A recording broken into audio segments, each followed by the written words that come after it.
Gravando? Ok. Gravando.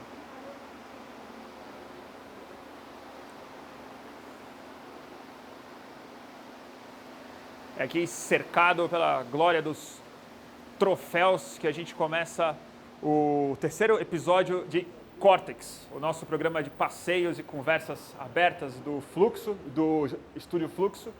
E hoje a pauta a partir da qual a gente vai conduzir o nosso papo é uma que está no noticiário há um tempo razoável já, que é a crise.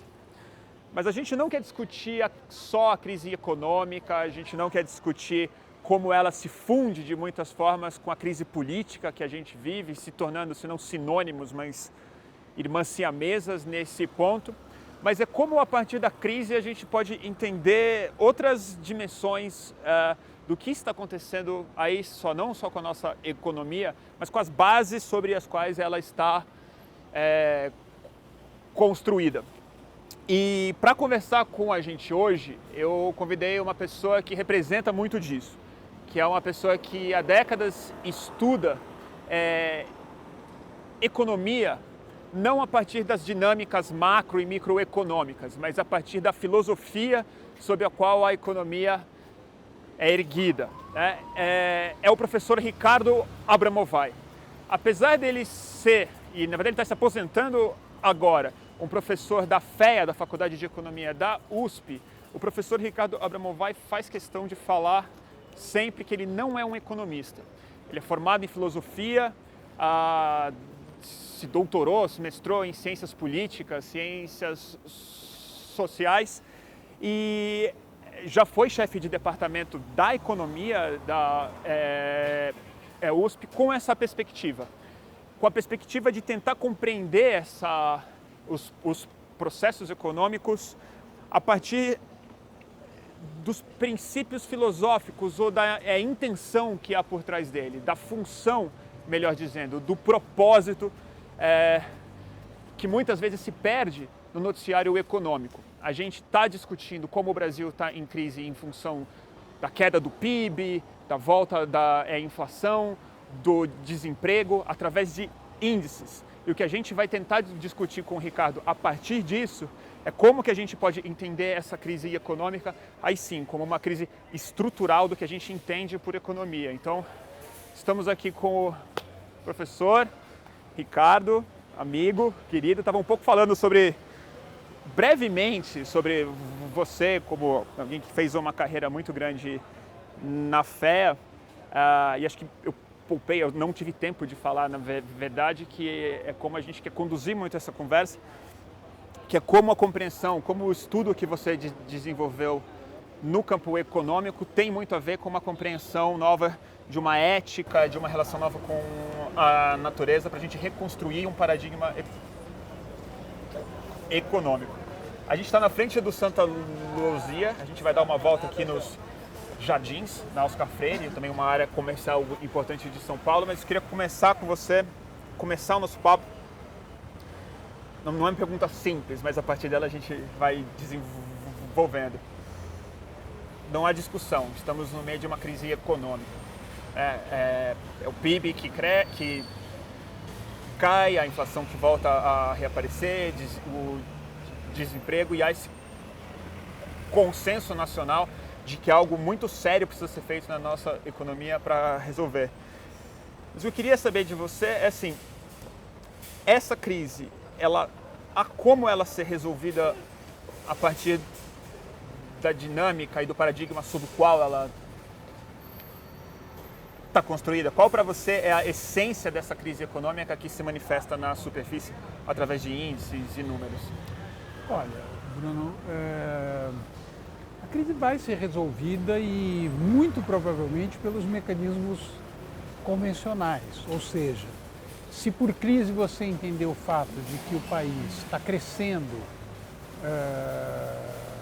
negativamente, ou seja, já pelo segundo ano nós temos uma queda na quantidade de riqueza produzida no país, a abordagem mais convencional dos economistas com relação a isso é que isso se deve há erros de política macroeconômica, ou seja, há erros na maneira como você sinaliza para os atores econômicos quais devem ser os comportamentos que eles vão adotar.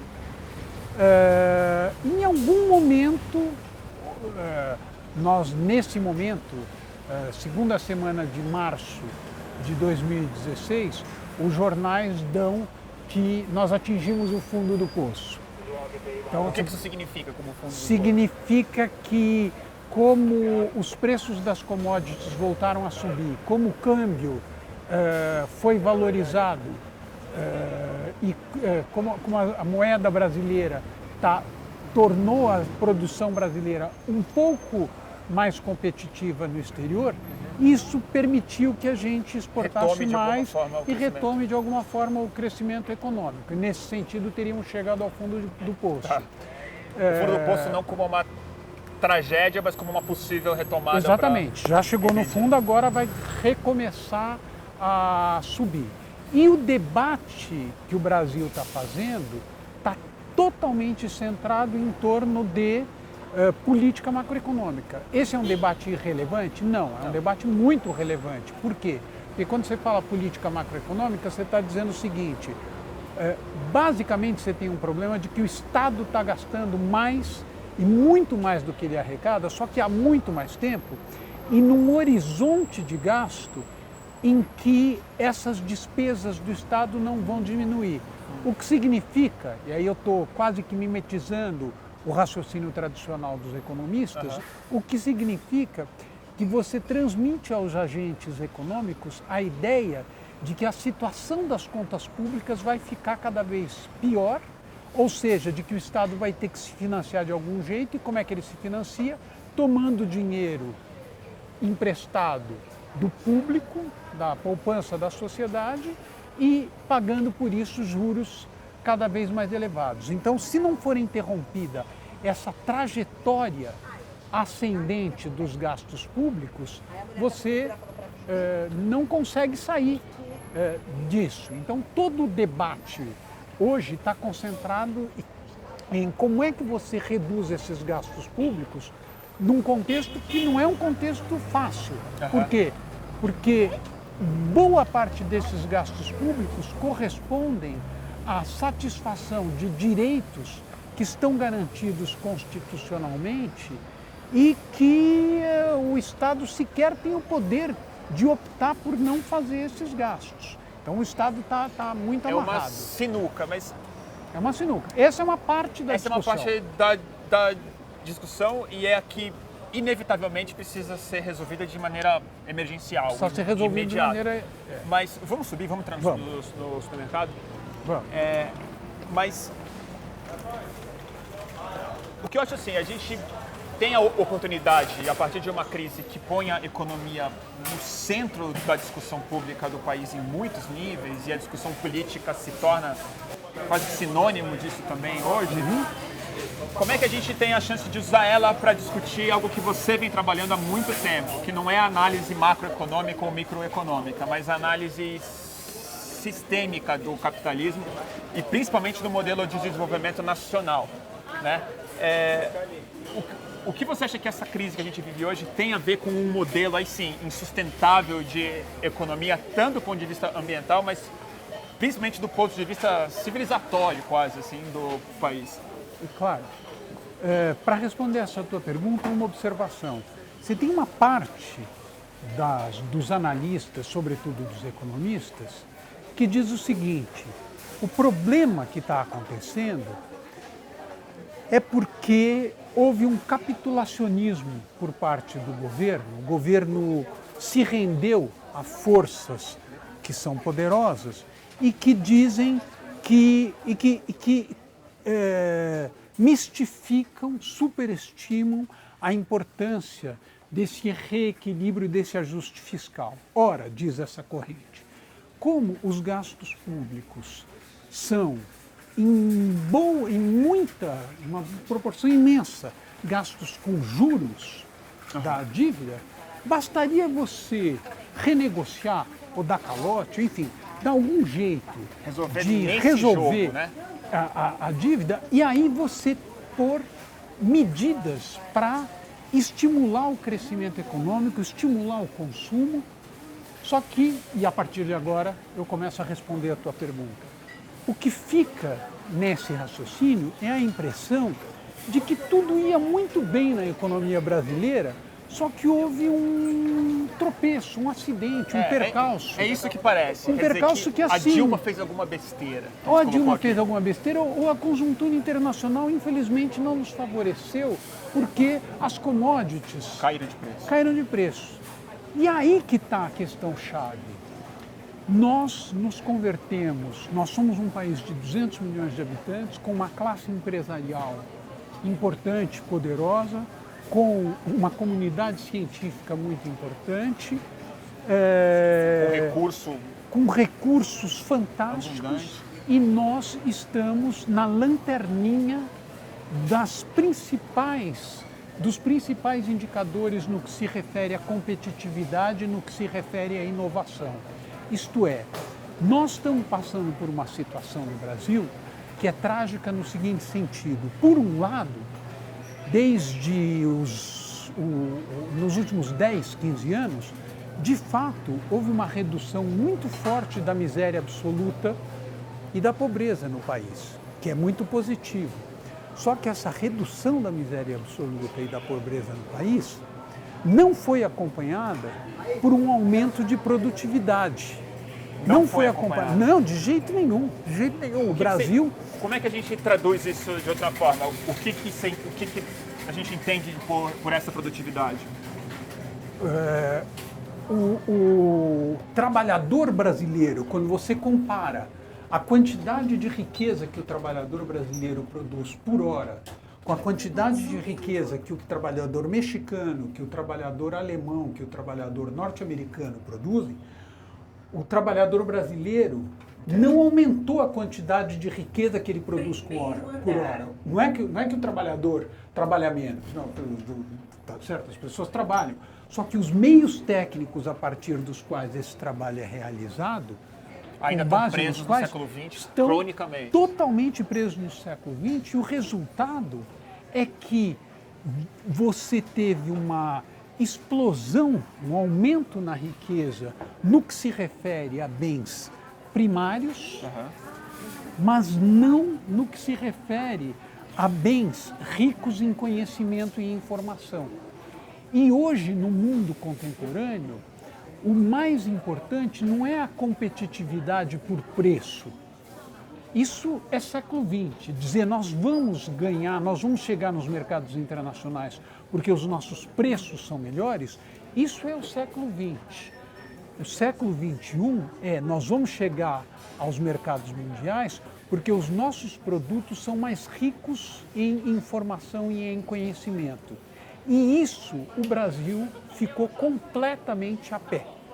Ficou a pé por quê?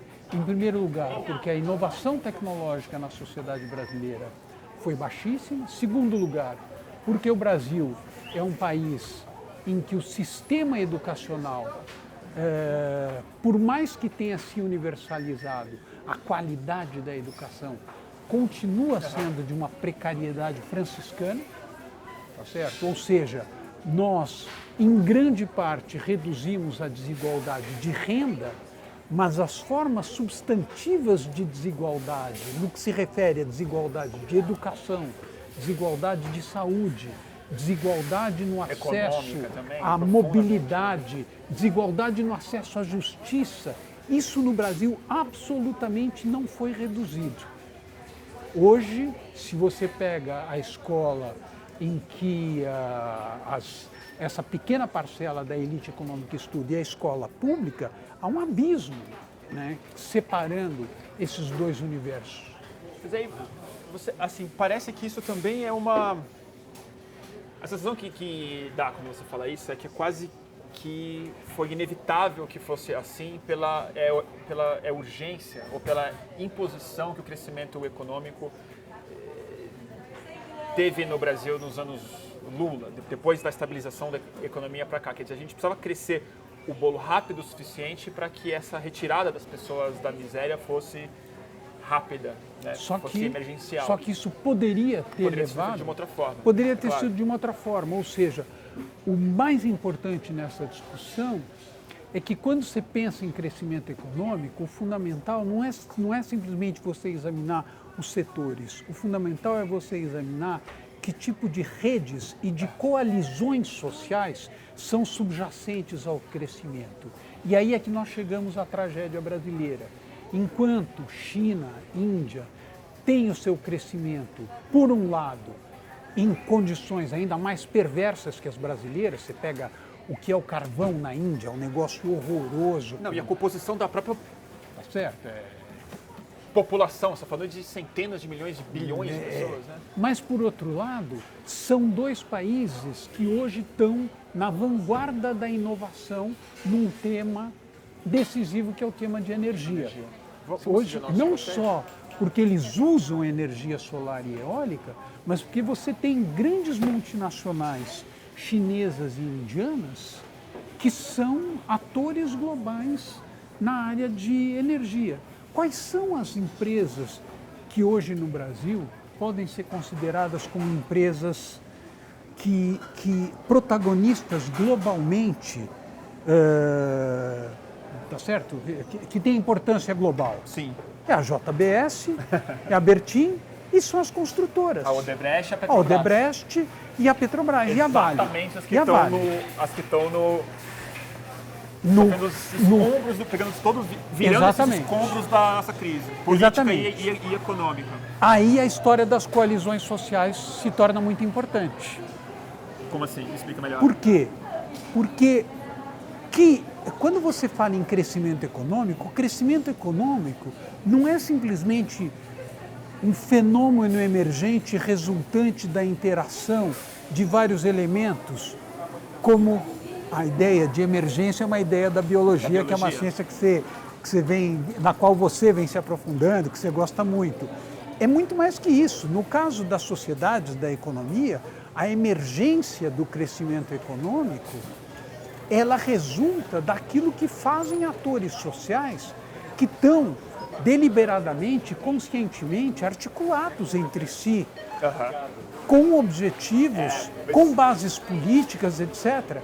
Então, uma sociedade cujo crescimento se apoia, por um lado, num generoso, importante, positivo, construtivo processo de redução da pobreza absoluta, mas, por outro lado, a base desse processo sendo setores econômicos os mais tradicionais... O fortalecimento baseando esse crescimento econômico na consolidação de uma base econômica absolutamente ultrapassada e insustentável. Exatamente, exatamente. E aí eu nem entro no mérito no qual a Operação Lava Jato está entrando, de se tem corrupção ou não tem. Da claro fusão, que tem claro que corrupção, isso ninguém mas, discute, mas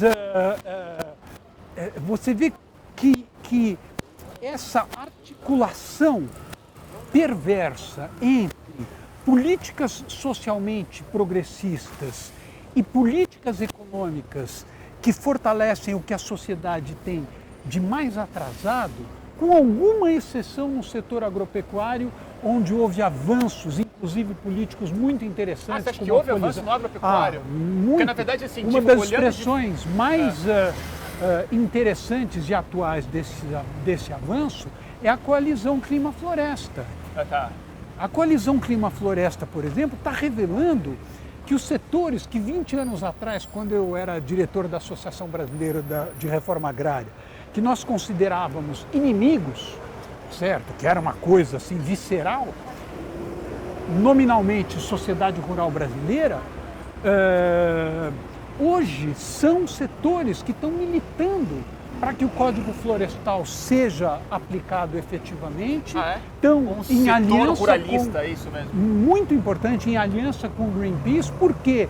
Porque, dada a importância da agricultura brasileira hoje no mundo, é tiro no pé continuar associando a agricultura à destruição de ecossistemas. E aí esses segmentos, essa nova geração de dirigentes empresariais agrícolas percebeu isso e vem vem se articulando, inclusive com organizações importantes da sociedade civil, para reverter esse processo e associar o aumento da produção agropecuária brasileira à preservação de ecossistemas que até então eram destruídos. Agora, com exceção da agricultura, e mesmo assim no caso da agricultura, se há uma inovação política importante na coalizão Clima-Floresta, do ponto de vista tecnológico, o Brasil continua muito atrasado em matéria de inovação. Nós não temos nenhuma grande empresa brasileira que se projete globalmente como ocupando uma fronteira tecnológica importante em qualquer área que seja. Tá.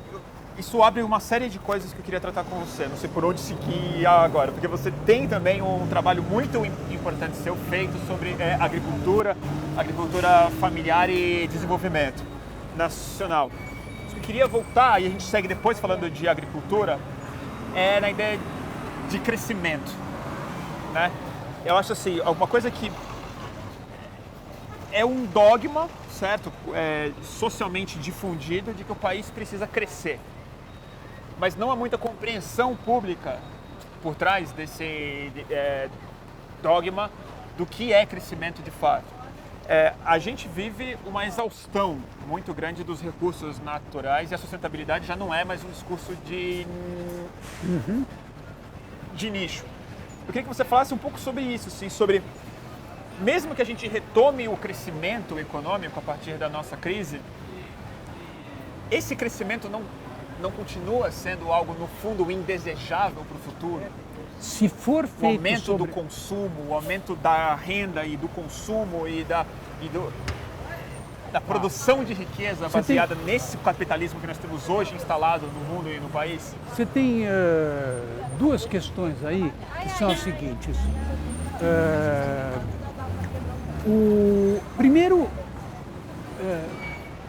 A primeira questão geral é a relação entre a economia e os ecossistemas e os serviços sistêmicos, os serviços ecossistêmicos. O que quer dizer serviço ecossistêmico? Fotossíntese é um serviço ecossistêmico. Serviço? Claro. É interessante como a gente precisa projetar... Pensa se a gente tivesse que produzir fotossíntese. Projetar até na natureza a nossa linguagem econômica. Não é? Né? Quer dizer, a água é um serviço ecossistêmico. Tá certo. A fertilidade dos solos é um serviço ecossistêmico.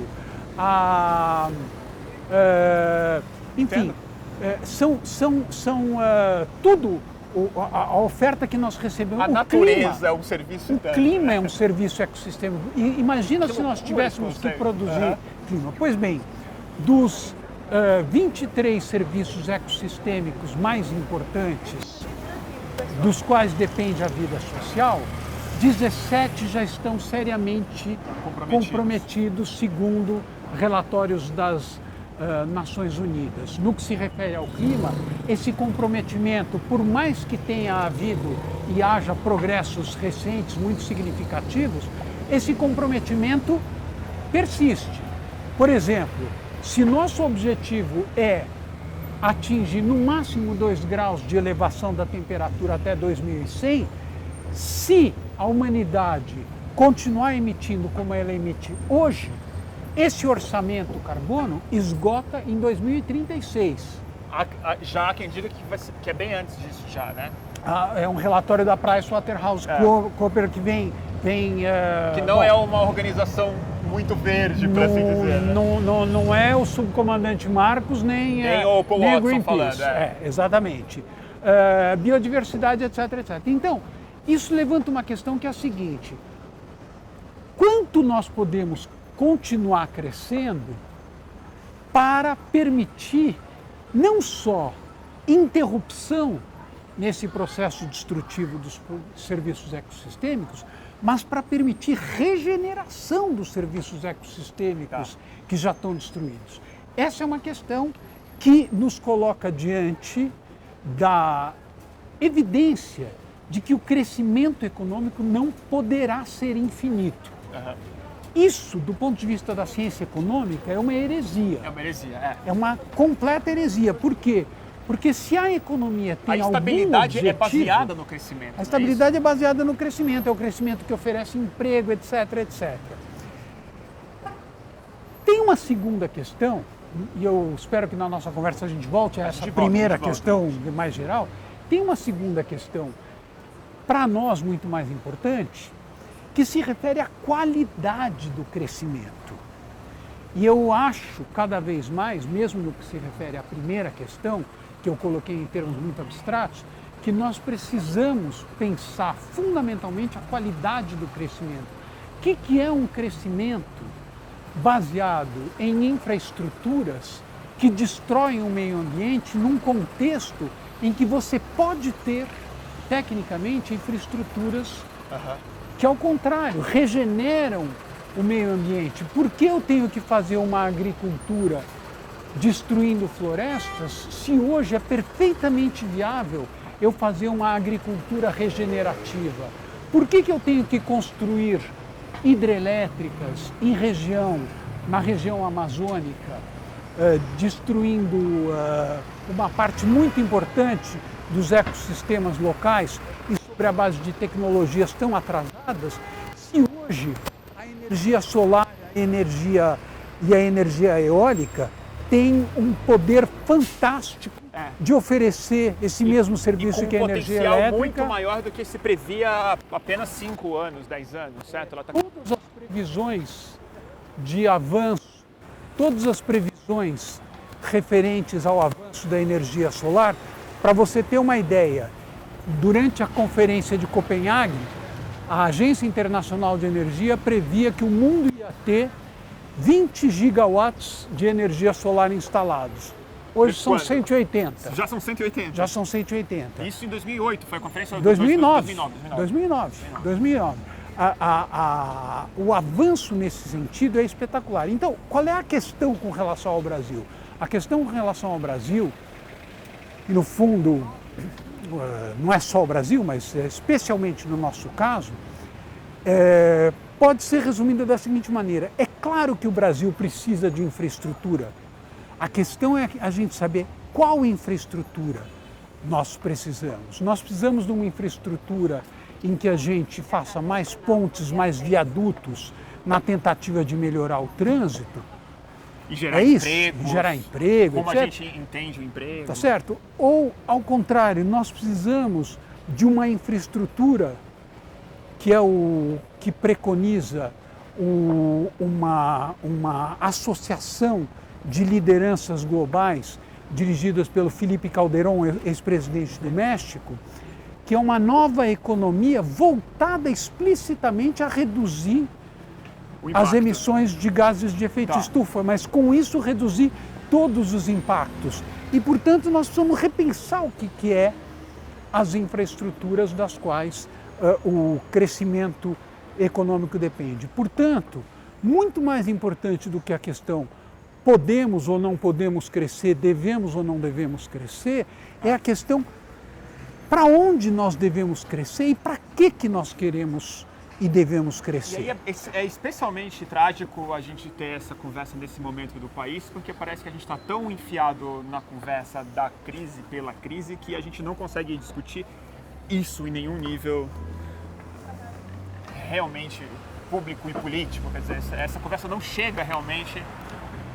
Quem tem a caneta na mão para resolver, assim, ou para reorientar minimamente o nosso barco, né? Mas, sem querer... É muito difícil conversar com você, porque abrem tantas coisas que é difícil por onde se seguir. Então, abrindo mais uma gavetinha, assim... Insistindo um pouco nesse paradigma do crescimento, você colocou de maneira muito clara, assim, né? Quer dizer, uma é o que o crescimento que a gente tem hoje em dia provoca no meio ambiente, que a gente sabe, e para onde e como a gente precisa ressignificar isso. Mas aí você colocou algo que me interessa muito discutir, que é, no começo da sua fala você falou, pensar que não pode crescer, ou pensar que o crescimento não é a base da economia, é uma heresia econômica. E isso toca num ponto que eu acho muito importante da gente discutir. Como que a economia hoje ela tem essa cara meio múltipla, quer dizer, ela ao mesmo tempo é uma ciência social, né? Uma ciência matemática, mas ela tem um caráter também de quase que um sentimento religioso, que você colocou como heresia, quer dizer, tem uma verdade absoluta aí, que não é questionada nunca na hora de resolver essas tais crises, certo? Certo, claro. Você representa muito isso, quer dizer, como é que você retoma a filosofia embaixo da economia? Então, como é que você refaz essa relação ética, olha o carro aí, Fê, cuidado, essa relação da intencionalidade, o para que a economia serve, né? Claro. Queria que você falasse um pouco isso, assim, se a economia já teve essa dimensão, quer dizer, de se prestar em função do ser humano, e quando que ela se tornou esse monolito sobre o qual tudo tem que se adaptar? Então, durante a Idade Média não existia alguma coisa que você pudesse chamar de economia. A economia estava tão misturada com as outras esferas da vida social, com a religião, com a vida doméstica, que não havia uma parte não só não existia disciplina, mas a economia não era uma esfera autônoma da vida social. Ela não era uma disciplina. Ela não era uma disciplina do ponto de vista cognitivo, mas até naquela época mas além disso, a produção de bens e serviços não respondia a parâmetros de natureza econômica. Entendo. Os parâmetros, como é que era a produção de bens e serviços? Respondia a parâmetros referentes à dominação pessoal, ao patrimonialismo, etc.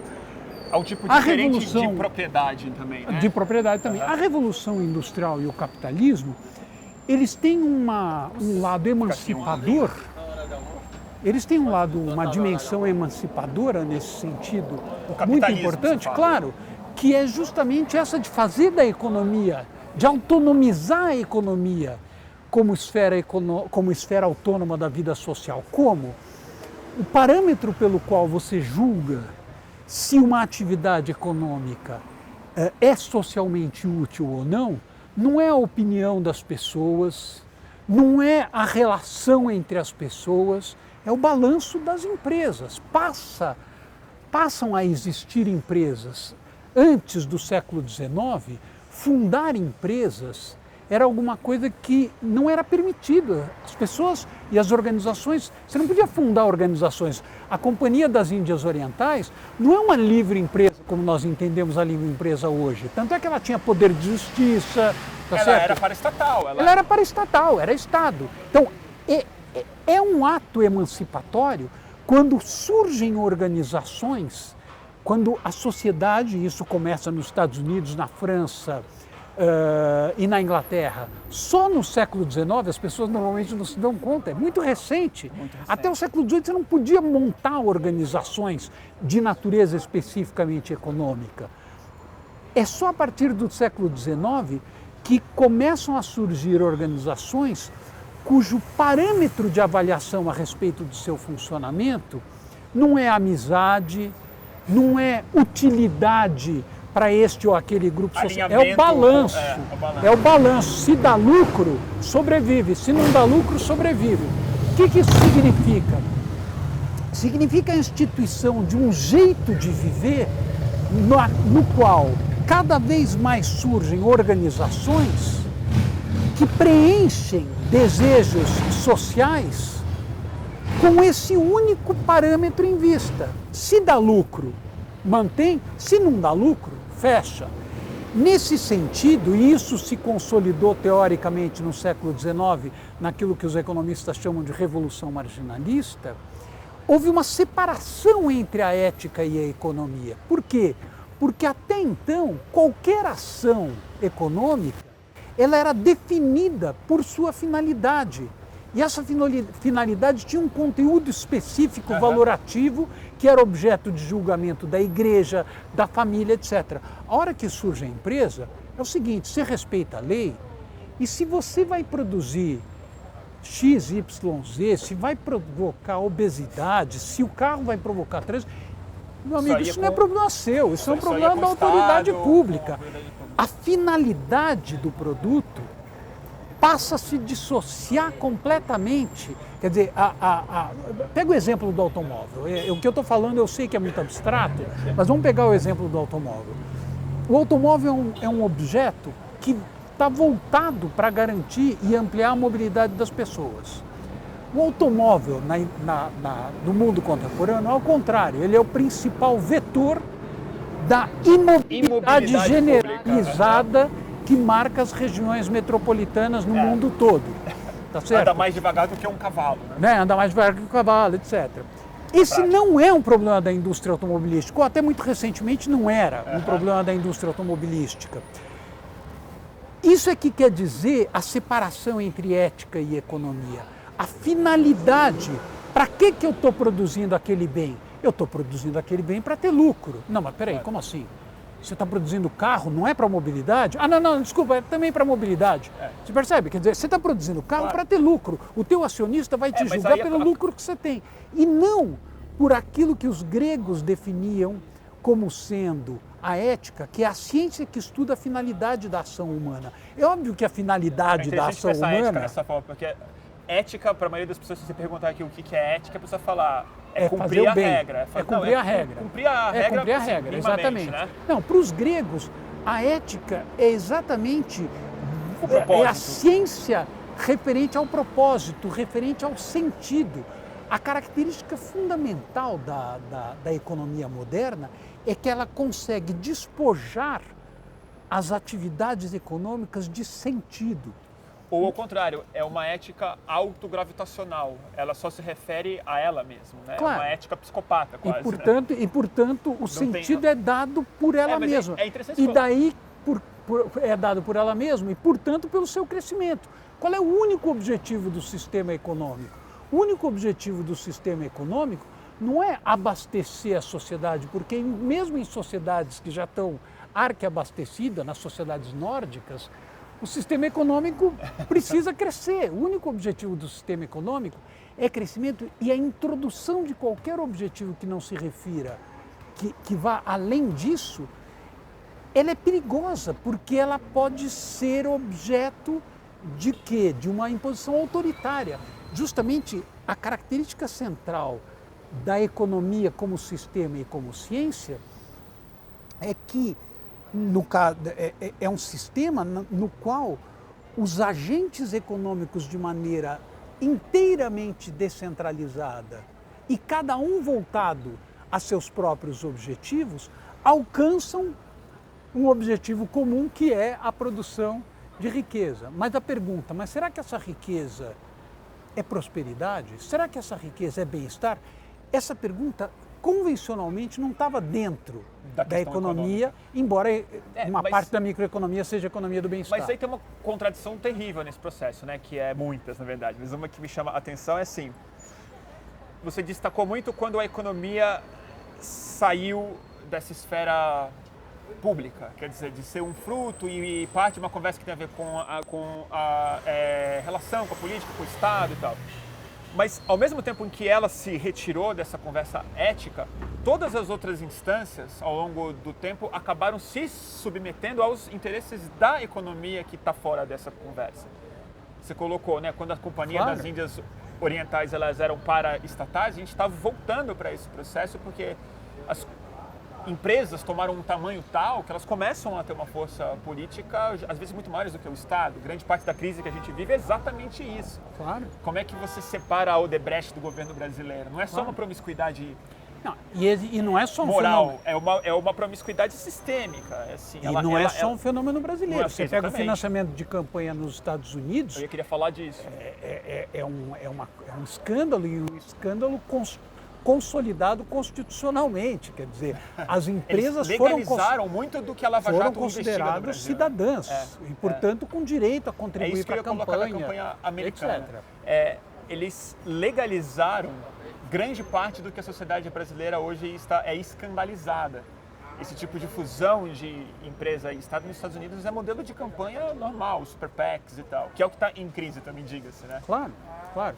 Então, mas justamente nesse âmbito de autonomização da esfera econômica da vida social, é óbvio que houve uma concentração não só de riqueza, mas também de poder, que acabou invadindo todas as outras esferas, a esfera da política, a esfera da cultura, etc. Isso que eu estou dizendo é um pouco forçado e um pouco caricatural e não leva em consideração algo que sempre quando a gente fala de vida social tem que ter em mente, que é o seguinte: sempre quando você monta um quadro muito de uma prisão, um quadro muito opressivo, e é muito fácil fatalista, você né? falar de um quadro opressivo quando você fala da vida social. Eu acho que o desafio, tanto de quem é ativista como de quem é cientista, consiste em partir do princípio que os muros da prisão estão permanentemente rachados. A gente precisa encontrar as rachaduras do muro da prisão para aprofundá-las e, portanto, construir outras coisas. Eventualmente até novas prisões, mas enfim. Oi? Tem um sorvete? Ainda mais Ben & Jerry. Você quer tomar um sorvetinho? Não. Bom, muitas coisas para falar, mas você é uma pessoa que então, estudou muito, fala muito sobre isso, escreve muito sobre isso, mas você também tem uma trajetória não acadêmica de fusão dessa vida acadêmica de pesquisa com uma incidência política, com uma intencionalidade política muito clara de transformar. Você que veio de luta marxista mesmo, de formação marxista, que não precisa nem começar a falar sobre a influência que o pensamento dele teve na construção toda das disputas políticas do século XX, onde que você vê essas possibilidades de rachadura hoje? Assim, onde que essa leitura do século XIX ainda, que definiu toda a busca por rachaduras, ou por produzir essas rachaduras no martelo mesmo, onde que você acha que elas podem estar hoje? Todo canto. Então, felizmente, elas estão em todo canto e eu acho que as visões que são frequentemente vendidas de que olha, o capitalismo, só quando acabar o capitalismo que você vai conseguir com isso, acho que são visões quase fatalistas. O que significa o fim do capitalismo? Como é que ele acaba, né? Assim, qual é esse ponto final? O paradigma do fim do capitalismo é o paradigma da tomada do Palácio de Inverno. É o paradigma de que la tortilla se vuelva, que los pobres coman pan e los ricos mierda. Quer dizer, essa maneira de raciocinar, que aliás nunca foi a maneira do Marx, que era um pensador extraordinário, de uma sutileza, de uma riqueza fantástica. Onde é que eu hoje vejo essas rachaduras? Em primeiro lugar, não é na luta de classes tal como Marx o definiu. E eu acho que se o Marx estivesse aqui entre nós, ele ia ser o primeiro a concordar com isso. Quer Mas dizer, é interessante que raio de luta de classe é essa em que a classe operária simplesmente acabou? Quer dizer, não existe mais. Você tem alguma coisa de classe operária dos países asiáticos ainda, mas já em ritmo aceleradíssimo de declínio. E também entender como que o próprio capitalismo nos últimos 100 anos, ele tomou uma dimensão psicológica, cultural, que é muito difícil você pressupor que fazer uma projeção dos valores operários do século XIX para o que o operário de fato hoje pensa, sente e quer ser, claro, e almeja ser, né? Agora, onde eu vejo a grande atualidade da obra do Marx e sempre que eu tive a oportunidade de falar sobre Marx em sala de aula, se me dão 2 aulas para dar a respeito de Marx, o que eu vou tentar ensinar para os alunos é o capítulo referente ao fetichismo da mercadoria. Isso é de uma atualidade absolutamente extraordinária. Por quê? Porque a grande preocupação do Marx era a seguinte: como assim? Que história é essa de dizer que é mais eficiente para a vida social quando a cooperação humana ela é feita pelos meios mais indiretos e não voluntários? Quando a cooperação humana, em vez de passar pela relação entre as pessoas, passa fundamentalmente pela relação entre as coisas. E aí, como as relações sociais se transformam em relação entre as coisas, a eficiência é a capacidade que cada um tem de produzir suas próprias coisas com mais produtividade, etc., porque isso vai aumentar a riqueza e, como resultado, vai aumentar a felicidade. Ou seja, o que o Marx nos mostrou é que as sociedades modernas são sociedades em que nós nos separamos das nossas obras permanentemente. E ao nos separarmos de nossas obras, nós nos separamos das outras pessoas, porque as obras que nós lançamos para as outras pessoas só são reconhecidas pelas outras pessoas por meio de alguma coisa que não são as relações humanas, que são produtos, mercadorias. São mercadoria, dinheiro, valor etc. Né? Isso, que obviamente eu estou resumindo de uma maneira muito imprecisa, muito superficial, etc., isso é de uma atualidade extraordinária. Esse instrumento é decisivo para nós analisarmos a cultura digital contemporânea. Eu ia falar disso. A cultura digital contemporânea não é uma cultura que está fazendo as pessoas chegarem mais perto umas das outras. Marx, quando muito jovem, nos manuscritos econômicos filosóficos, quando ele leu os clássicos, ele ficou indignado, ao mesmo tempo que ele admirou a economia política inglesa, ele ficou indignado com Davi Ricardo, com Adam Smith, etc., pela apologia que eles faziam da alienação. Alienação nesse sentido, quer dizer, eu me relaciono com o outro à medida que eu me separo do outro. Se eu me juntar ao outro, é como se fosse clientelismo, amiguismo. Cada um se concentra no que faz e é assim que você vai ter eficiência. Se eu me juntar ao outro, aí vira conluio, etc. A essência do pensamento do Marx, mais importante do pensamento do Marx, isso é de uma atualidade extraordinária, é que ele é um pensador da cooperação social. A cooperação social no capitalismo adquiriu uma forma profundamente destrutiva. E hoje nós estamos vivendo uma situação em que essa cooperação social poderia chegar a um nível de aproximação das pessoas absolutamente inédito, extraordinário, e está dialeticamente produzindo exatamente o seu contrário. Mas justamente isso, por conta de um dilema ético aristotélico aí falando, né? Claro. Dos gregos, né? Quer dizer, a gente não pensou mais o propósito dessas coisas. Foi uma projeção da alienação do capital que criou as redes e os aplicativos, os smartphones que nós usamos para ter essa revolução de comunicação que define esse potencial que você fala de aproximação, né? Eu acho que um dos fatores de esperança que nós temos hoje é que isso chegou a um ponto que se tornou disfuncional. Então, você pega as publicações de grandes dirigentes empresariais contemporâneos, cada vez mais o tema dos propósitos vem à tona.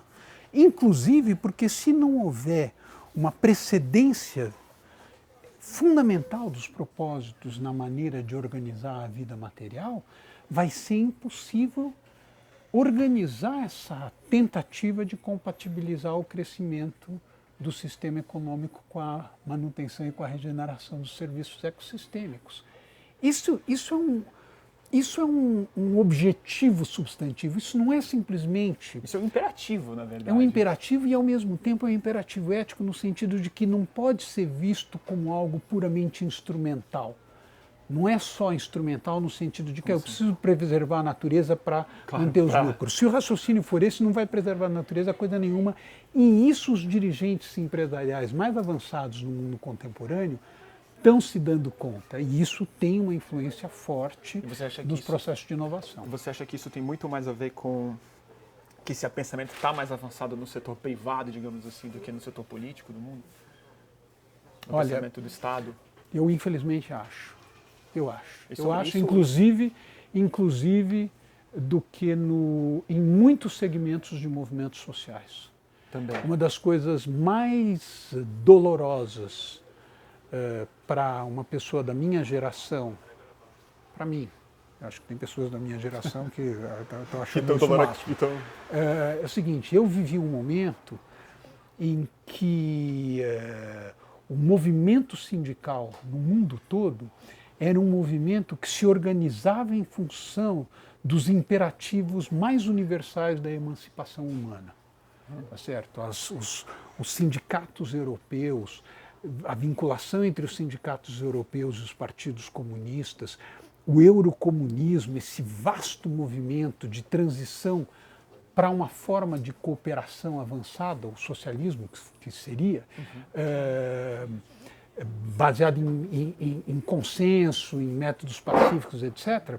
E aqui no Brasil, toda a luta, eu trabalhei durante um bom tempo muito próximo à Confederação Nacional dos Trabalhadores na Agricultura, claro. O movimento de agricultura familiar. A reforma agrária aqui no Brasil era o centro dessa conversa. Esses movimentos eram movimentos cujas reuniões estavam pautadas por temas de natureza emancipatória, desenvolvimento sustentável, etc, etc. É muito impressionante o processo pelo qual, gradativamente, esses movimentos vão abandonando essa dimensão emancipatória, vão se dotando de um perfil cada vez mais corporativista, ao mesmo tempo que... Um pragmatismo totalmente frio em relação ao próximo passo. Tá certo. E ao mesmo tempo em que muitas organizações empresariais, ao contrário, foram evoluindo no sentido de incorporar objetivos referentes a desenvolvimento sustentável, referentes a, inclusive...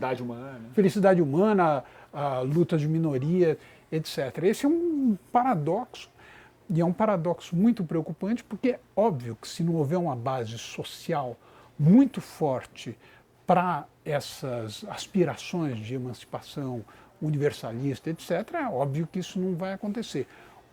Para mim, a maior esperança está nos movimentos que, de alguma forma, estão usando a cultura digital. E podem emergir a partir dela. Estão emergindo e podem emergir, tá certo? Ninguém sabe muito bem como, mas... Mas aí mora o perigo, quer dizer, você contar com a emergência de alguma coisa, você não garante a qualidade ou para que lado essa emergência vai se dar. De uma transformação dessa natureza, mesmo que ela seja uma base filosófica, ela precisa se organizar, aí sim, sistematicamente, cientificamente, metodologicamente, para que ela se torne um sistema novo de fato, que não esse capitalismo que está instalado hoje. Claro. Você que estuda isso há muito tempo, a gente está criando bases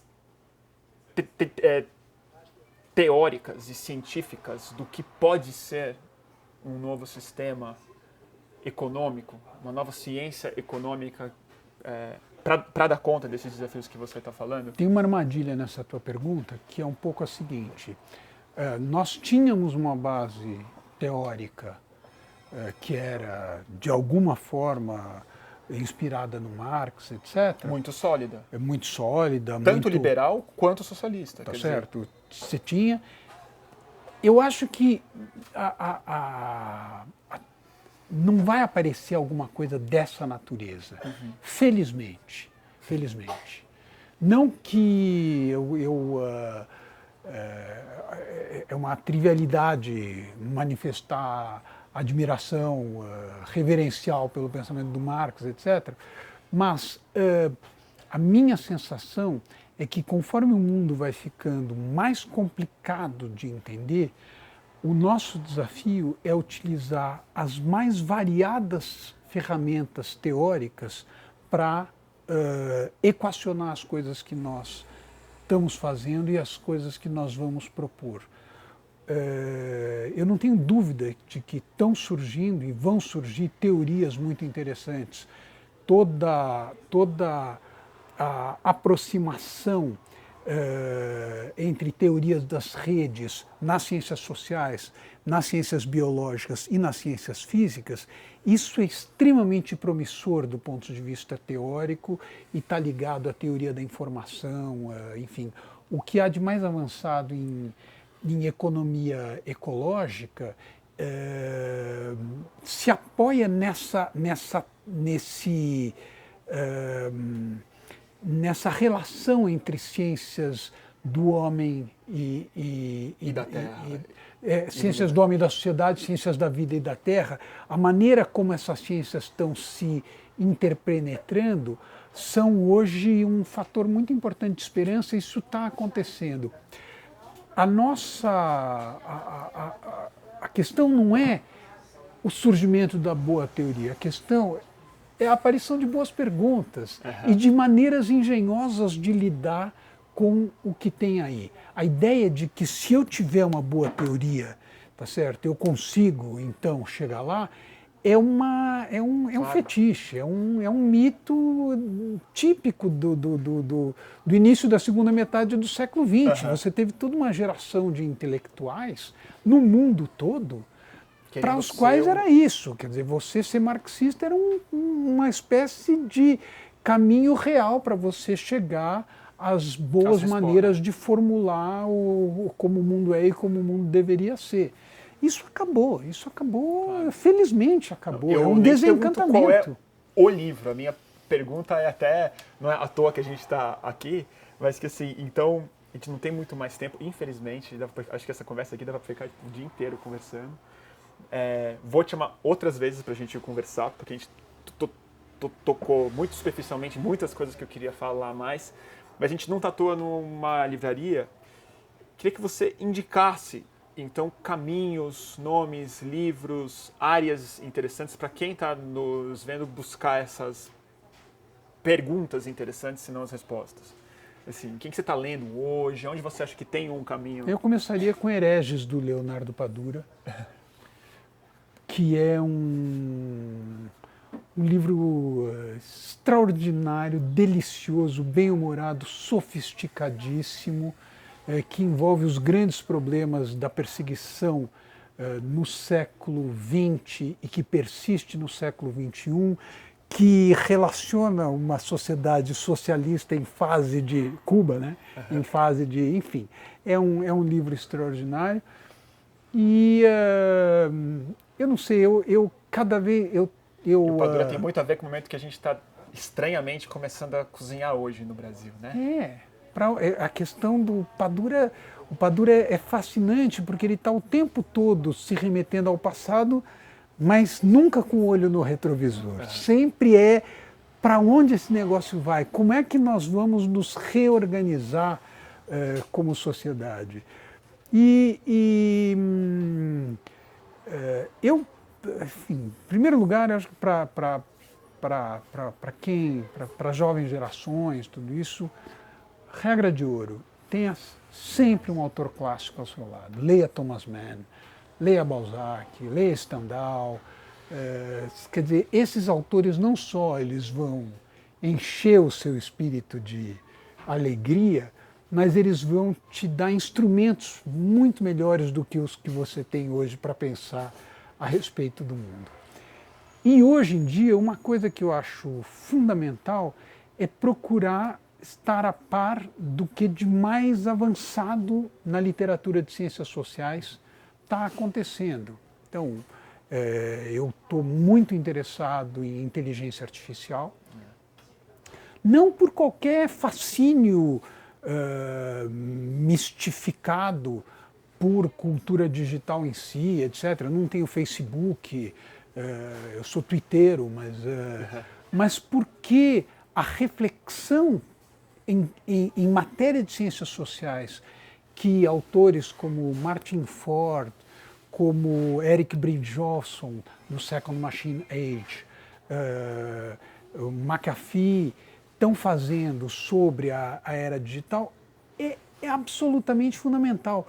Um autor que nesse momento me toca muito é o livro do César Hidalgo, Por que a Informação Cresce? nós que trabalhamos com o meio ambiente, a gente sempre tende a encarar a relação entre a economia e os recursos ecossistêmicos do ponto de vista dos limites ao crescimento. Mas quando você trata de informação, a informação não para de crescer. Um dos problemas do Brasil é que nós temos pouca informação na vida econômica. O que quer dizer isso? Não dá tempo agora de eu desenvolver, mas é muito legal pegar esse livro do César Hidalgo, ou pegar no YouTube uma conferência em espanhol do César Hidalgo, Hidalgo com H, para ver isso. E é isso, eu tenho a imensa felicidade de ter tido como profissão algo que faz com que eu tenha relação com o conhecimento. Isso eu acho que é um dos grandes privilégios, então, para encerrar, de alguém que está na vida universitária. Para encerrar, ontem eu fui na sua despedida da FEA, né? Lá na USP. Foi uma homenagem linda, então você está se aposentando como o professor. Qual pesquisa você vai se dedicar agora? O que você vai estudar? Para onde você vai mirar o seu eu estou olho agora? Muito preocupado com o fato que a gente chegou a comentar nessa conversa, de que as economias latino-americanas estão passando por um processo acelerado de reprimarização. Isso não está acontecendo no mundo todo. Isso é um processo latino-americano e em parte africano. O lugar que a América Latina ocupa hoje nas cadeias globais de valor é um lugar subalterno. E se isso persistir, e isso foi transformado, isso que é um vício foi transformado em virtude, olha como nós somos capazes de produzir riqueza, mas é uma riqueza com baixo teor de informação, com baixo teor de conhecimento e, na maior parte das vezes, com alto grau de destruição daquilo que nós temos de mais precioso, que são os nossos recursos ecossistêmicos. A pesquisa que eu estou fazendo hoje é como é que a gente sai disso, uma vez que essa dominação desse processo reprimarizante, ela é uma dominação que não é casual, mas ela corresponde a um conjunto de coalizões e de interesses sociais. Não se trata de preconizar rupturas, mas processos de transição. É sobre isso que eu estou trabalhando nesse momento. Muito curta essa conversa aqui, saio muito feliz da gente ter feito ela, mas um pouco triste da gente ter conversado tão pouco perto dos assuntos que você trouxe aqui. Acho que a gente vai ter que repetir isso. Agradecer muito, Ricardo, sempre uma honra falar contigo. E agradecer, como sempre, Emiliano, a nossa heróica câmera. Hoje foi um passeio especialmente turbulento, barulhento, mas estamos aí. Fernanda Ligabui de volta à nossa equipe aqui na outra câmera. Maria Shirts, áudio, produção, câmera também no celular. E a direção, criação da Suzana Gerra. E é isso, turma. Esse foi o terceiro episódio de Cortex, os nossos passeios do Estúdio Fluxo. A gente pede para que quem aprecia o nosso trabalho seja um apoiador do Fluxo em fluxo.net/doar. E até o próximo passeio, até a próxima conversa e segue o fluxo. Obrigado, Ricardo. Foi bom? Nossa, eu gostei. Agora, então, eu queria... Vai ser hoje. Aí você veio buscar lã e vai sair tosqueado. É o seguinte. Por quê? Eu estou nesse momento.